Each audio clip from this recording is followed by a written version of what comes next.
ভাইরে ভাই 270টা সিবির মধ্যে 240টা সিবি রিজেক্ট করেছে বাফুফে, যেখানে বলা হচ্ছে হামজা চৌধুরীদের কোচ হওয়ার জন্য সারা বিশ্ব থেকে 270টা সিবি জমা পড়েছিল কোচদের, এবং সেইখান থেকে বাফুফে নাকি অলরেডি 240টা সিবি রিজেক্ট করেছে। বর্তমানে ফাইনাল যে রিপোর্ট, সেইখানে বাংলাদেশ জাতীয় ফুটবল দলের জন্য কোচের যেই ফাইনাল লিস্ট আছে সেইখানে 30 জনের নাম তালিকাভুক্ত করা হয়েছে, যেখানে বাংলাদেশের একজন কোচও আছে যার নাম জুলফিকার মাহমুদ মিন্টু। তো জুলফিকার মাহমুদ মিন্টু আসলে 240 জন যে কোচের সিবি বাদ দিছে তাদের কাছ থেকে কতটা যোগ্য সেটা আসলে আমি জানি না, সেটা আপনারা কতটা জানেন কমেন্ট করে জানায়েন। তো লাস্ট যেই খবরটা আসলে জুলফিকার মাহমুদ মিন্টু ভাইকে নিয়ে, উনি নাকি বাংলাদেশের একমাত্র কোচ যিনি আসলে বর্তমানে 30 জনের ভিতরে আছেন, এবং এও বলা হচ্ছে উনি নাকি ইন্টারন্যাশনাল মানের একজন কোচ, উনি নাকি বাংলাদেশের বাইরেও কোথাও আসলে উনি কোচিং করাইছেন, সেই জন্য ওনাকে সম্মান দেখাইতে গিয়া নাকি ওনাকে 30 জনের যে লিস্ট আছে কোচের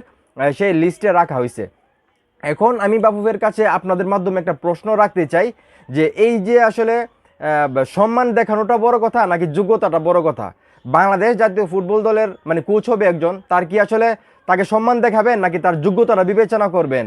এখন সম্মান দেখাইতে গিয়ে নিয়ে আবার বাফুফে আসলে হামজা চৌধুরীদের প্রধান কোচ আসলে এই জুলফিকার মাহমুদ মিন্টু ভাইকে বানিয়ে দেয়, সেটা নিয়ে আমি খুব দুশ্চিন্তায় আছি।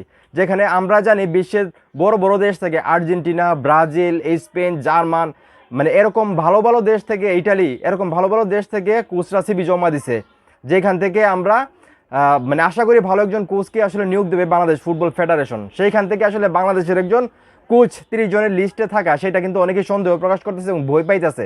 কারণ আমরা জানি বাফুফেতে কী ধরনের সিন্ডিকেট হয়, কাবরেরার সঙ্গে কি হয়েছে, কাবরেরার বিপক্ষে সারা বাংলাদেশের মানুষ একটা সময় ছিল, এবং লাস্ট পর্যায়ে এত বছর পর আসলে কাবরেরার অধ্যায় শেষ হয়েছে বাংলাদেশ জাতীয় ফুটবল দল থেকে। এখন যাতে এরকম কোনো কিছু না হয়, যেহেতু সুযোগ আছে এখন ভালো কিছু করার, এবং বাংলাদেশের ফুটবলটা ডে বাই ডে চেঞ্জ হচ্ছে, ভালো ভালো ফুটবলাররা এখন দলে আসতেছে, সেই জায়গা থেকে অবশ্যই বিশ্বমানের একজন কোচ দরকার যিনি হামজা চৌধুরীদের মতো ফুটবলারদেরকে কোচিং করাইতে পারবে। তো সেই জায়গা থেকে আমি জানি না জুলফিকার মাহমুদ মিন্টু ভাইকে কেন 30 জনের ভিতরে রাখা হয়েছে। হয়তো বা ওনাকে বাদ দেওয়া হবে, বাদ দেওয়াটাই আসলে যৌক্তিক। হয়তো বা ওনাকে সহকারী কোচ হিসেবে রাখা যেতে পারে, বিদেশি যে কোচ থাকবে তাদের অ্যাসিস্ট্যান্ট হিসেবে হয়তো বা উনি কাজ করতে পারে, এমনটা হলেও হইতে পারে।